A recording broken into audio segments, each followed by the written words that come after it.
What took place on Sunday? It was a no-win situation for these people. And I enjoyed it. I was like, yep, I know what we got going on here. So, the selection show happened, and this what happened. Your top four seeds who are receiving buys in the first round. But it doesn't matter if you won your conference or not. Number one, the No, it don't. overall number one team in the bracket is the Indiana, who is the Big Ten champions. Number two is the team that they beat for the Big Ten championship, the Ohio State Buckeyes. Number three, the Georgia Bulldogs, SEC champions. And number four, and it's something that nobody had on a bingo card, the Texas Tech Red Raiders. Nobody did. And guess what? We have no problems with the top four. I don't. None whatsoever. I don't. I don't. The only, and I really don't have the issue with it. One of my boys talked about this. He said, he thought that Georgia should be two and Texas Tech should be three, considering that they are the conference champions in their conferences, and Ohio State should probably be four. But I'm okay with it. I'm okay with Indiana being one and Ohio State being two, because it tells me that the committee wants to see them two play again, but to not meet any earlier than the national championship. I'm good with that.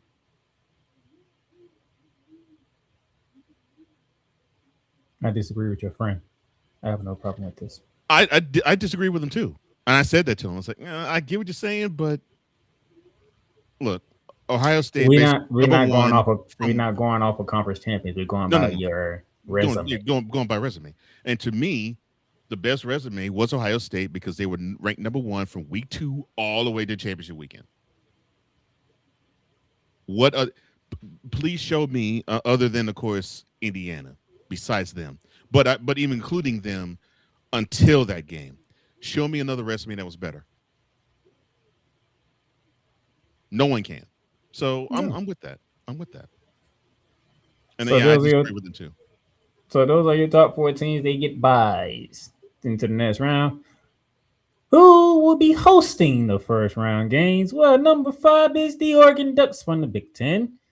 Number six comes from the SEC in Ole Miss. Number seven also comes from the SEC in Texas A&M.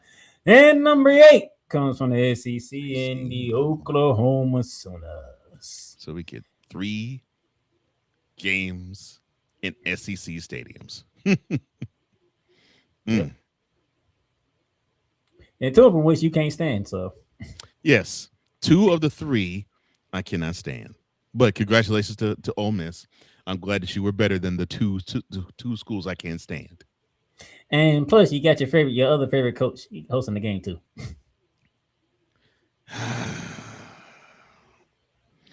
James Madison, if you really want to give me a birthday, I'm sorry, my bad.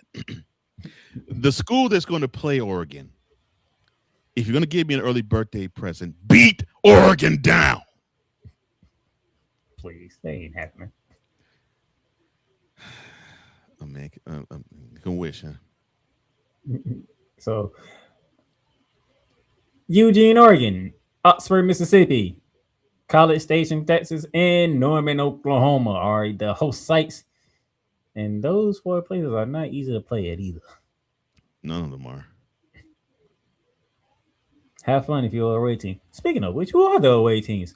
Number nine, the Alabama Crimson Tide from the SEC. Another Number SEC. 10 from the ACC. Yes, the ACC made it. The Miami Hurricanes. Oh, Then fun. you have not one, but two group of fives. Fives. And neither one of them we Tulane picked. and Tulane from the American Conference. Well, you know why I didn't pick Tulane. Yeah, And I know James why you didn't. James Madison was on my list at number two, but I was like, I think the Americans are going to take it this year, which I had the right conference. I just had the wrong team. Right. Yeah, no one had James Madison on their bingo card as to being in the playoff field. Thank you, Duke. Yes. And that is who we have to thank for that. Duke. Which I'm gonna get back to them in a minute. Who's left out? Coming at number 12, the 13, so I say Notre Dame. I know they'll 12. They're 12. They still did. No, 11. They were actually 11 technically. 11. The Notre Dame Fighting Irish and all there. We ain't going to a bowl game. We quit. Oh, come on. Be more compassionate than that. I'm sorry, the AD messed all that up. Well, forget the lump head. Be compassionate toward them. I mean, Bavak would need to have a joystick stuff up his mouth. But besides that, be compassionate. For what? They don't want to cry and go home. I mean, Bavak should have been like, and anybody. That's what should have happened to him. As Robin Harris used to say, somebody sticks up in his mouth because my zipper stuck. That's what should have happened to Mr. Bavakwa. The other team left out, the BYU Cougars. That's unfortunate. So it's when you just lose to one team and they kick your ass twice. In doing so. That is what's unfortunate. They took 2 beatdowns, and the beatdowns they took were the reasons why they aren't in the playoff field. It's not the fact that they lost; they got their ass whooped. Yeah, I'm saying it's the fact they took 2 beatdowns to the same team. I'm like, oh wow. Since I wrote Stephen earlier, I wanted to say it like, you got your ass whooped. That's why you got left out. Yeah, they got their bus whooped badly. And then the third team on that list happened to be your team. What I tell you. Even with 3 losses. What I tell you. I told you, man. Hey, we said if they lose 3 times to 2 teams. They lost 3 times to 3 teams, including 1 that's coming back to hunt them. The one 90 minutes away from me. That's the one that haunted them. Is that L in Gainesville? That's the L that haunted them. But see, this will. But I say they lose 3. They lose 3 games, but it's only to 2 teams. Yeah, and I know we were talking about that. That was your point. My stance was 3 losses. I don't give a crap I don't give a crap if it's to 2 or to 3 teams. I don't see Texas being in the field. And unfortunately, they didn't run the table with the others. No, you know why? Because that team right there at number 9 lost 3 games. Florida State. Now, this is what pisses me off, and not well, Texas should be in the field. No, this is what pisses me off. Well, before you go, let me show the complete bracket. So this is the bracket. This is how it's laid out. James Madison will be visiting Oregon. Winner of that, we taking on Texas Tech. Good luck to whoever wins that game. So Darnell, if you do get past JMU, you're gonna put Cole Johnson in a very predictable position because he don't like anything that's not Texas Longhorns in Texas. I will be. Well, no, I actually do. Well, against Texas Tech, I'll root for them. I'll root for Texas Tech. But whoever wins that game, good luck playing Texas Tech because that team there is so serious. I don't care who you are, you're gonna get beaten down by Texas Tech. That defense is no joke. Indiana, welcome to the number 1 seed. Your next game against an SEC opponent. Alabama or Oklahoma. Oh my gosh. Woo. Man. How you like them? Well, you know what they say. Apples?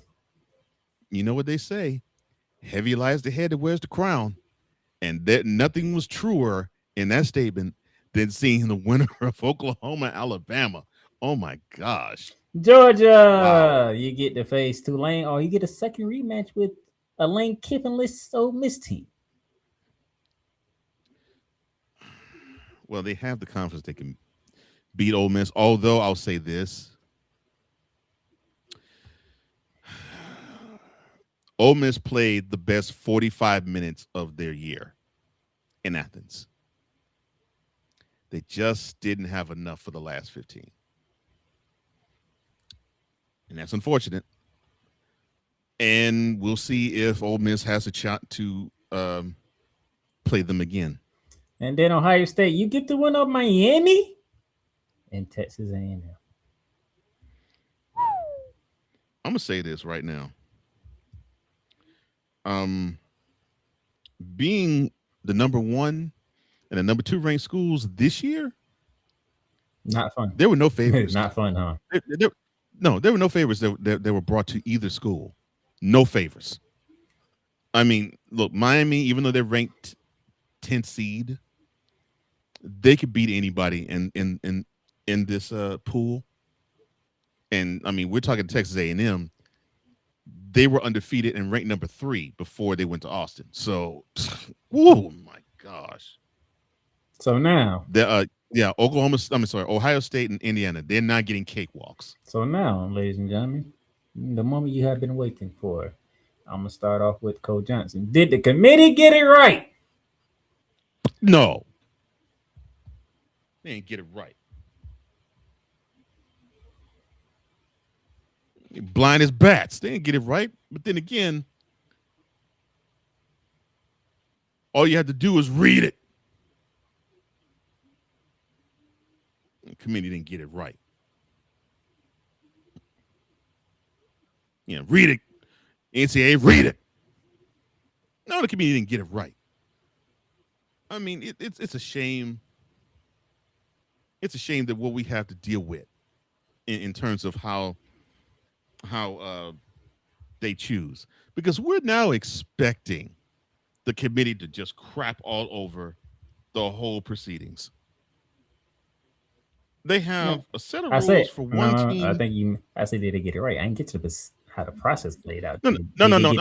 Right. No. I know. I'm just saying. I know I'll get a chance to expound further. I'm just saying. They have a set of rules for one team and then a different set of rules for another team. And for that reason, I know they didn't get this right. Okay. So, where do you want to begin with the errors of the committee? Okay. Since they didn't get it right. And if you say they did, I'm a laugh silly. And they would want to fly to Jacksonville to beat you down. I guess you're taking a flight to Jacksonville. And I knew that's where he's going to stand. I'm going to take a flight to Duval and beat you down. They got it right. They got it right. They just screwed up the freaking process to finally get there. But that means they didn't get it right. Well, you knew all along Miami had the head-to-head over Notre Dame. You knew all along. But you sat here, and this is what gets me. This is the explanation that I really got. When Reese Davis asked him, why now all of a sudden did Miami jump Notre Dame after all this time? Yeah. Well, yeah. Why the week before they were on the outside looking in, and Notre Dame was ahead of them, and then after when neither team played that weekend, they had Notre Dame ahead of Miami throughout the entire process until the last week. Well, yeah. But all of a sudden they get leapfrogged with neither team playing that weekend. All of a sudden, they get leapfrogged. No, you want me to show comparison? That part, I don't blame Notre Dame for being mad at. You had us ahead of Miami for 5 weeks. I do not for blame 5 weeks. We was ahead of Miami, and I'll say in the final hour when neither one of us played, all of a sudden they get the jump ahead of us now. No, I don't blame them over that at all. Yeah, I don't blame them at all for that. No, they should have a gripe about that. But I still say to have Bavakwa basically having his mouth run, but basically it was Anita saying I need to suck on that I just need to have something in my mouth. That is what bothers me. The fact that the ire was directed in the wrong direction with them. I'm like, yeah, you were done foul, but you were not done dirty by Miami. But this is because you did not handle your business on the field with them. This is the explanation we got from the chairman of the selection committee. We view Notre Dame better than BYU. We view BYU better than Miami. So therefore, Miami was spots below Notre Dame. So only head-to-head matters when they are literally right next to each other. Yeah, I guess.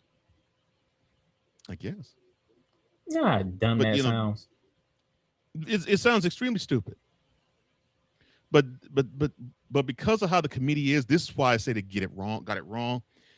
It's to the point we actually have to we have to resort to acting like there's some agreed rapper that got imprisoned, and we have these free whatever the rapper's name is because he is unfairly incarcerated, and we need to get him out of jail. Free I mean, it's Notre got to the Dame. point. Free Yeah, Notre Dame. Free yeah. Notre Dame. Free I mean, Notre Dame. they did get messed up and messed over, and it's gotten us to actually say, yeah, free Notre Dame, man, because they got jobbed, they got hosed. But Bavakwa got it wrong.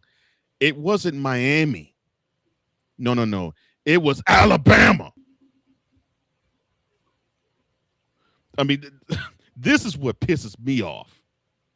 Explain to me, and it's not even well, Alabama has 3 losses and Texas has 3 losses. You can miss me with that. Alabama got to. I'll explain this easily to Texas fan. Alabama got to the SEC championship game. Did the Longhorns? No. Well then, argument over. My issue is you had a team who only lost 2 games, and I get it was 2 blowouts, but they only lost 2 games in the whole season to the same team. They ran roughshod over every other school they played, but they don't sniff the playoffs. And they went from ranking, I think it was 8th. They went from ranked 8th to completely out of the picture altogether. Meanwhile, you have Alabama, who was 9th, who got boat raced by Georgia. And they did not, and they were ranked 9th when they got in. They didn't move a single muscle. They were ranked 9th before the game. They were ranked 9th after. That is why I say the committee got it wrong. Because you can't maneuver one team with 2 losses out of the picture altogether, but you have a team with 3 stay in the picture with one of those 3 losses to a 5-7 school, and then you leave out a school that their 2 losses were to Miami and Texas A&M, who surprisingly.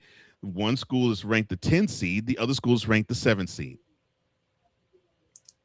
2 impressive losses. And if you go and if the ACC is going to award losses like Duke had to be in the ACC championship game, the committee could have done the same thing and said, you know what, the losses that you took, we valued the L. We valued one of the L's to be damaging. That's why BYU's out.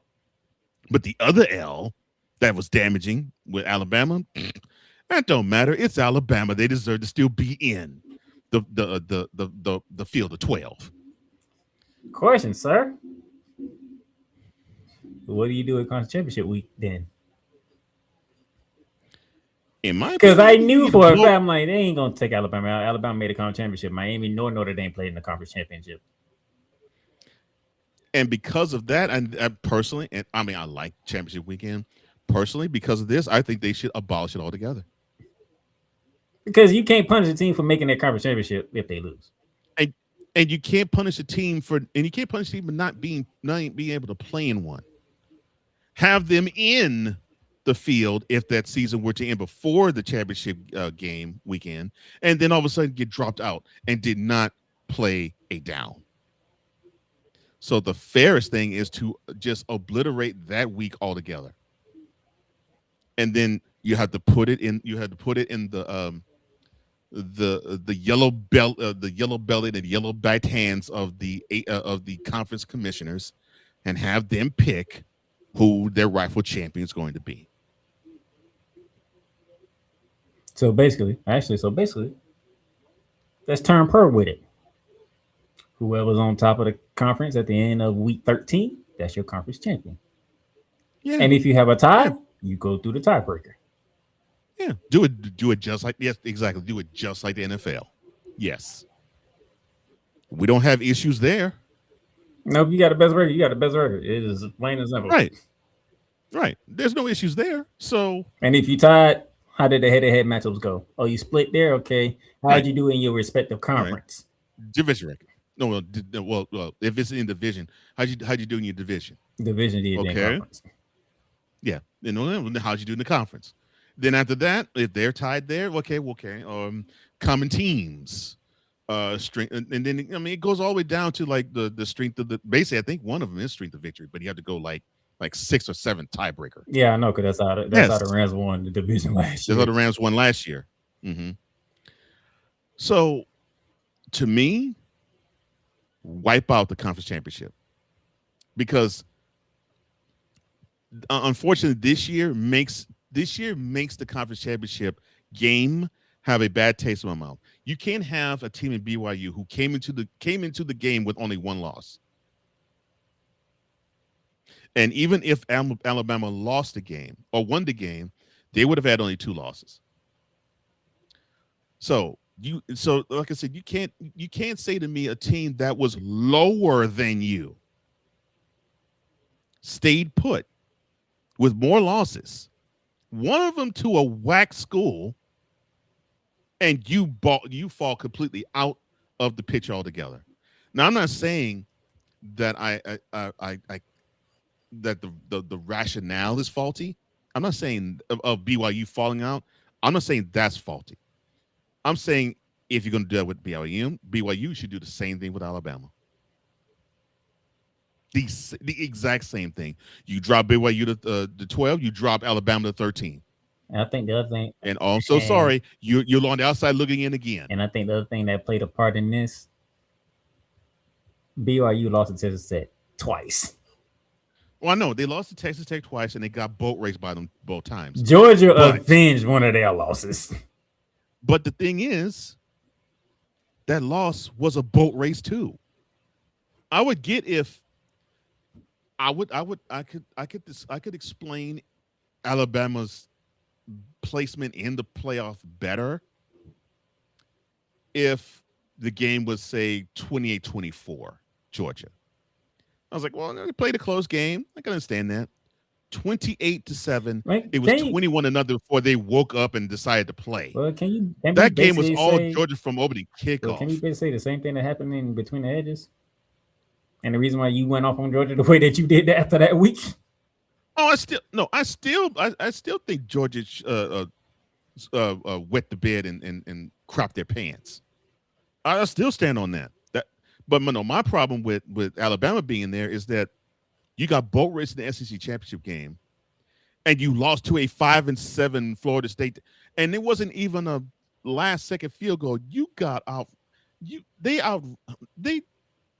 treated the defensive line like they were matadors, and Florida State offensive line were bulls. They ran over 200 yards against them. It was a demolishing. I thought the L's were supposed to count as just as devastatingly as the wonderful victories should. But with Alabama's stead, no. So I get that they get the award of they did beat Georgia in between the hedges because that's their best victory. However, I think you lost against this team and you lost to a 5-7. I think in the committee's mind, that's the biggest win of the season to anybody. Well, it's not. The biggest win of the season is Indiana over Oklahoma, over Ohio State. That's the biggest win. No, that's what the committee said. That the biggest win of the season is Alabama beating Georgia in Georgia. And they're full of crap because the biggest win is Indiana over Ohio State. That's the biggest win because, correct me if I'm wrong, what number 1 or number 2 ranked school did Alabama beat this year? No. 0. So if that's the committee's rationale, it doesn't wash. It's a bunch of crap. Oh no, I'll put it another way. That's a lie. But because it doesn't make sense.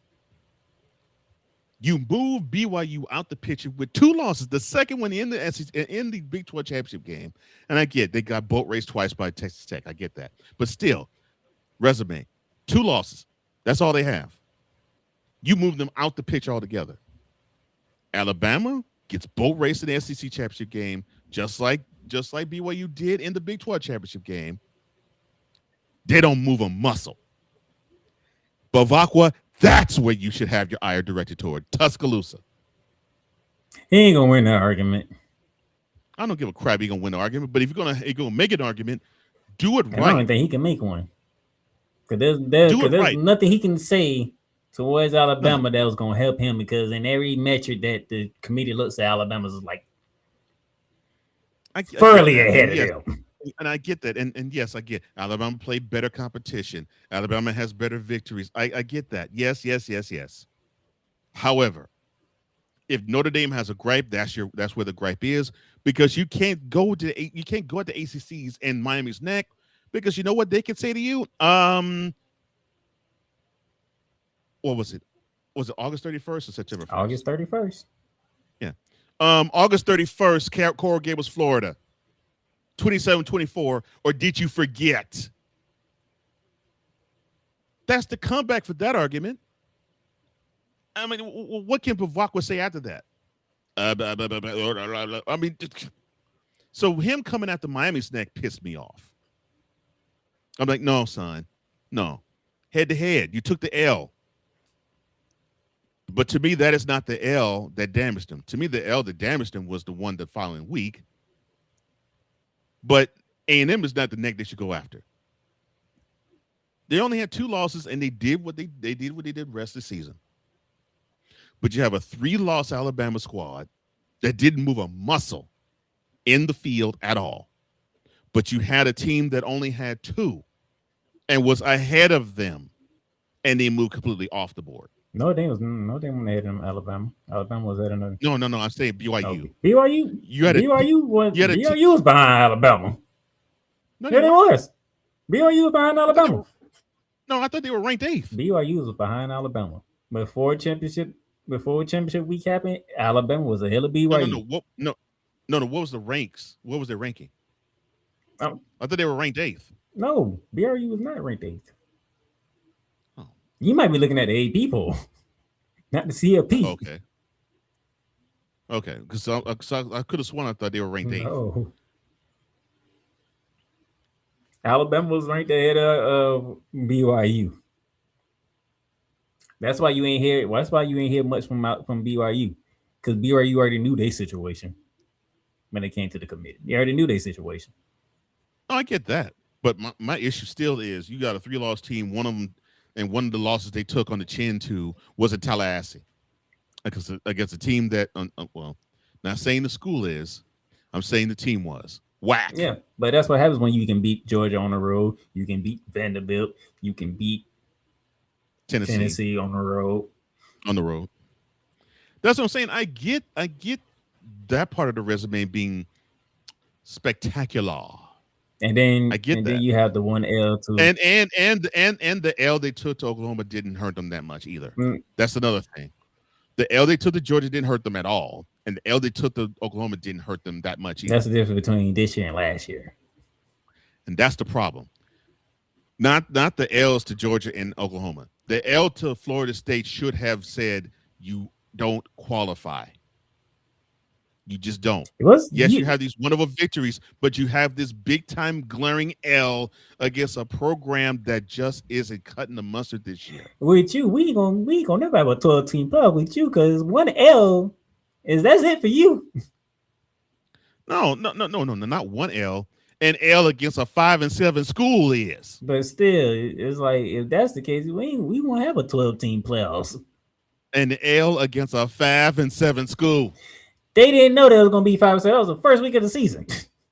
An L against a 5-7 school. If the committee is going to say, well, we are going about resume of the whole school, well, then go through the whole resume. They did. They took one back. No, they didn't. One bad L, and they saw the most egregious L. Let me see. Well, I take that back for the exception of the 2 that Miami took. the most egregious L that any of these outside of the group of 5, they took the most egregious L that any of these schools in the 12 team field took. And yet they have how many victories? I would say, well, let me see, and I would say, well, Louisville might actually qualify for a bowl. So I might say, including the L's that Miami took. Alabama took the worst L. And yet they had the worst L. You can say they had the worst L in the committee, so they had the best win. It's because Alabama went to Indianapolis, saw fine honey, bent her over the desk, pulled down the panties and the dress, and blew her back out. See, you're counting championship weekend down. They didn't even count championship weekend. No. I'm saying, if they're gonna go by resume, yeah, they go and they will tell you because they said Alabama had the best win when they went and beat Georgia. They beat the SEC champion. They went to Indianapolis and performed a Harlequin novel on one of the committee members. Now, and I get pictured. Now, was it good for you as it was for me? All right, let's be in the field of 12, and forget that Golden Domer school that's in your state. If they want to beat Georgia, and Tennessee, y'all let that one get away. Tennessee needs their butts whooped. That game was theirs, and they just simply decided to not play defense in the second half. I'm like, come on now. You beat the ranked Tennessee team, you beat the ranked Vanderbilt team, and you went between the hedges and you beat Georgia. They went between the hedges and beat Georgia. They beat, I know, but they lost to an unranked Florida State school. That loss doesn't outweigh them 3 wins altogether. I don't give a crap. That's what I'm trying to tell you. You take that one loss and it's like, okay, y'all done. Y'all just done. Like, they have like multiple ranked wins. Okay, you have a Georgia L, a Georgia butt whooping. Not even Georgia L. You took a Georgia butt whooping. Okay, fine. You don't even move a muscle. Okay, cool. You got rewarded by actually being in the game. Okay, fine, no problem. You took a home L to Oklahoma. Yeah, it stung a little bit, but it didn't really hurt them. You took an L to Florida State. An L. A 14-point L to Florida State. I mean, now if that wasn't week 1 and that was like towards the later part of the season, I don't give a crap when. It could have been. When matters to the committee too. They could play the week 1 in 1925. So you know this. The when you play matters to them too. I don't give a crap if you played them in week 1 in 1925. If they wouldn't have played in week. Remember when last year when we had this, like, see, Alabama, y'all schooled yourself because y'all went to Norman late in the season. You got destroyed. Oh no, I get that too. I know. Yes, I get that argument as well. And I said it earlier this year. I said, okay, well, they have the year to redeem themselves, and they most certainly did. Yeah. Question mark. But I mean, yes, what helped them was the home L against Vanderbilt, the road L in Knoxville, and the road L in Athens. I understand all of that. I'm sorry. What helped them is the road W in Knoxville, the road W in Athens, and the home W in Tuscaloosa against Vanderbilt. I get all of that, but still, one beat down to Georgia, an L at home to Oklahoma, an L to Florida State. Whack. That's whack. And Notre Dame, if you actually had the balls of Jim Brown, that is who you should go at. Go at the next of Alabama, not Miami, because Miami and the ACC and the committee themselves can actually say, shut the F up, scoreboard, Negro. 27-24, August 31st, or did you forget? But that would also blow your argument out the water, too, in saying, well, the committee doesn't weigh the losses in the beginning of the season versus losses late in the season, because Notre Dame, yes, I know they did not have an impressive resume, and that is on them, yes. But still, Notre Dame, that's the problem. We can literally pick apart Notre Dame. That's the problem. Oh no, I get that, but I'm saying with your argument of losses early in the season matter less than losses late It this is because season. they played each Notre other. Dame They weren't like Florida State after and Alabama was fighting for a spot. I get that too, but Notre Dame had an L August 31st, then had another L September the 6th. Whoa, that first. Yeah, September the 6th. Yeah, because the Notre Dame Miami game was a Sunday. So yeah, so August 31st, that was an L. September 6th at home, that was an L. Every game after that, they ran the table. With the logic that you just said of, you know how the committee, and yes, you're right, the committee weighs losses lighter early in the season than losses late. That would actually bode and well for Notre Dame because they could say, yeah, we did lose to Miami. And they actually belong in the field. That is what they should have said. Yeah. We took an L to Miami, and because of that L that we took, Miami belongs to the field. Because you compare us, they have 2 losses, we have 2 losses. We have more impressive 2 losses than they do, but one of them is to us. I mean, they have more impressive 2 losses. We have more impressive 2 losses than they do, but one of the L's that we took was to them. So they belong in the field, but we belong in the field too.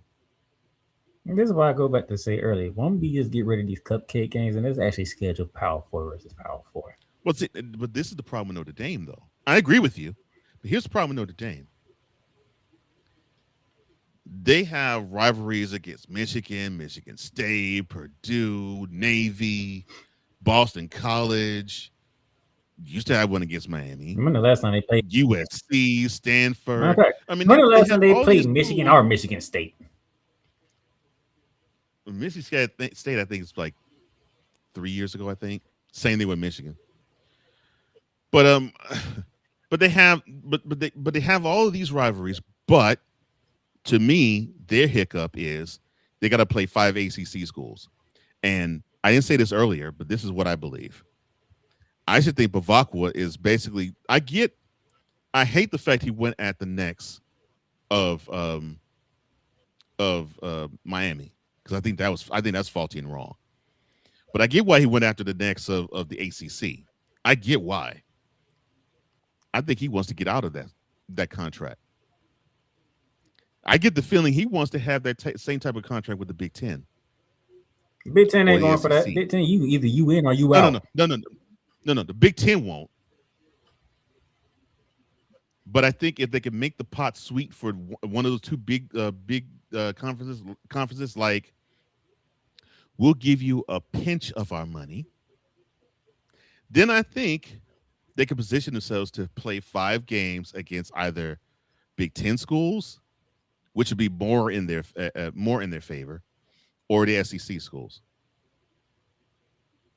Because I'm getting the feeling that is why Bavakwa's going after the necks of ACC. He's saying that it's a sinking ship, and it feels good to be like that guy that pisses on the Ford or the Chevy sign that you see on the back of trucks. Because basically it's like the Golden Dome is just dropping urine all over the ACC logo. That's what basically he's trying to do. He wants to piss off the ACC to where they're like, you know what? We don't like you anyway. Get the F out of our conference. That, I believe, is what he wants to do. And he wants to be affiliated with a Big Ten or an SEC. That's not going to happen. I hope he knows that. Either you in or you out. Grooved setup. And the only way I think it could happen is if he actually says to both those conferences, we'll slide you a little bit of cheddar. They ain't going for that. You know, come on, man. We make our TV deal. We make a ton, and we could sell you on the fact that we could put you on NBC on our home games, and we'll slide you some of that money. Knowing how the Big Ten and SEC operate, oh no, they want the whole thing. I don't blame them for that, and I'm not saying they're wrong for that either. I'm not saying they're wrong at all for that, but I just get the feeling that's what Bavak was trying to position himself to do. Get out of that ACC agreement and have the same type of agreement with one of the two big dogs. So, But I think it'd be Big 12. I think the Big 10 would be what he would want to do because you will have you could have the rivalry with Michigan State back, the rivalry with Michigan back, and they could continue the rivalry they have with USC. now, here's the crazy thing, real quickly. If next year's rules apply to this year, guess who would be in the playoffs? The school that's griping about the fact that they ain't. But we should be Notre Dame. But you know what will happen though? They won't be the only school that would be in the playoffs. Guess who else would have been in the playoffs? Yeah, Texas. Nope. Well, BYU. Nope. Yeah, they would be because they ranked 12th, nope. They? But no, they ranked 12th. Nope. If next year rules apply to this year, the Duke Blue Devils would be in the playoffs. Conference champions, no matter the record. Really? Yep. Lord. Anyway. All right. That's why I want to get that in. So when next year happens, if you are a Power 4 champion, you're in. If you're ranked in the top 12, you're in. All right. See, this is how the committee will do it. They will still do Notre Dame dirty though, because you know what they would do.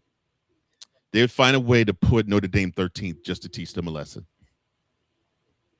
They're like, we deserve to be ranked 12. No, you ain't. We don't think you. We don't think you better than the 12 that's before you. So they're gonna find a way to make this a mess too. It's already a mess. That's what the fact that you already know firsthand. If Duke was to ever win the ACC again, there ain't no regardless. Well, no, it's now made a bigger mess. But what I'm saying is, it's a mess now. But the same mess, the similar type of mess that they have now, would be applied next year. Here's an example. They were complicit in saying, well, all right, well, Notre Dame, they're ranked below the top 10. We're good. But next year, they would have dropped into 13 on purpose. And if next year's rules apply to this year, Notre Dame would have finished the year 13th. Guaranteed. They would finish 13th. They would put them at 13 just to say you're not good enough. And would have the same argument all over again. Like Notre Dame, how many more deals y'all want to make? Because you will never get a bye because you're not in the conference. No, they can get a bye if they go undefeated. No, Notre Dame's the only team that can't get a bye because they're not in the conference. So wait a minute. That was an agreement when they went to the 12 teams. Oh, you can make the playoffs, but you'll never get a bye because you're not in the conference. Oh, they screwed themselves. Because I would have said, oh, heck. They say the highest you can be ranked is 5th. I was like, nah, suckers. We run the table. We deserve to be number 1 ranked school. And we deserve that bye. We deserve. But I do believe next should probably be the last time we'll see the 12-team playoffs. I think we're going to 16 very soon. I believe that's where they wanted to go anyway. And there will be no buys. No, there'll be no buys. But even that, we go to 16, Notre Dame would be 17th. The committee will find some way to screw Notre Dame out of something just to teach them a lesson of get with a conference or you're going to be royally screwed by us. And we'll smile. We'll have a smile on our faces and say, now what?